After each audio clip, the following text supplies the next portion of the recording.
மனிதன் இறைவனுக்கு செய்ய வேண்டிய கைமாறு என்ன அப்படிங்கிறத பத்தி மாணிக்கவாசகர் என்ன சொல்லியிருக்காருன்னு பார்ப்போம். கைமாறு கொடுத்தல் அப்படின்னா என்ன? கைமாறு கொடுத்தல் அப்படிங்கிறது நமக்கு உதவி செஞ்சவங்களுக்கு திரும்ப நம்மளும் அவங்களுக்கு வேண்டிய உதவியை செய்யறது தான் கைமாறு கொடுத்தல். ஒருவேளை நமக்கு உதவி செஞ்சவங்களுக்கு திரும்ப நம்மால உதவி செய்ய முடியல அப்படின்னா அவங்க செஞ்ச உதவிய நினைச்சு அவங்களுக்கு நன்றி உணர்வோட இருப்போம். நன்றி உணர்வு அப்படிங்கிறது சாதாரண விஷயம் இல்லை. நன்றி உணர்வும் கைமாறு கொடுக்கறதுக்கு ஒப்பானதுதான். கடவுள் நமக்கு கொடுத்ததை பத்தி சொல்லணும் அப்படின்னா ஒரு பெரிய பட்டியலே போடலாம். அந்த அளவுக்கு பார்த்து பார்த்து ஒவ்வொரு உயிருக்கும் கொடுத்திருப்பாரு.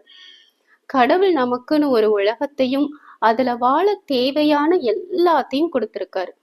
முதல்ல நம்ம உயிர் வாழ காற்று கொடுத்திருக்காரு. நம்ம அனுபவிக்கிற எல்லாமே கடவுள் நமக்கு கொடுத்த கொடைதான். கடவுள் ஒவ்வொருத்தருக்கும் தனித்தனியா திறமைகளை கொடுத்திருப்பாரு. நல்ல வாழ்க்கை, நல்ல உடல் நலம், குடும்பம், நண்பர்கள், அறிவு, ஞானம், ஆன்மீக அறிவு, இப்படி எல்லாத்தையும் கொடுத்திருப்பாரு. ஆனா அது அவங்கவுங்க கர்ம வினைக்கேற்றபடி ஒவ்வொருத்தருக்கும் ஒவ்வொரு மாதிரி இருக்கும். ஆனா எல்லா உயிர்களுக்கும் தேவையான எல்லாத்தையும் பார்த்து பார்த்து கொடுப்பாரு.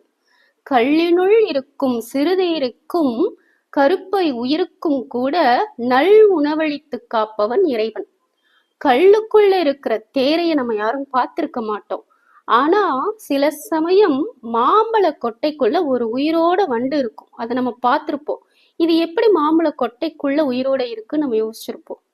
இப்படி எல்லா உயிர்களுக்கும் இறைவன் படி அளக்கிறாரு. வானம், பூமி, பிரபஞ்சம், உயிரினங்கள், பஞ்சபூதங்கள், இது எல்லாத்தையும் படைச்ச இறைவனுக்கு நம்ம கைமாற எதையாச்சும் கொடுக்க முடியுமா? முடியவே முடியாது.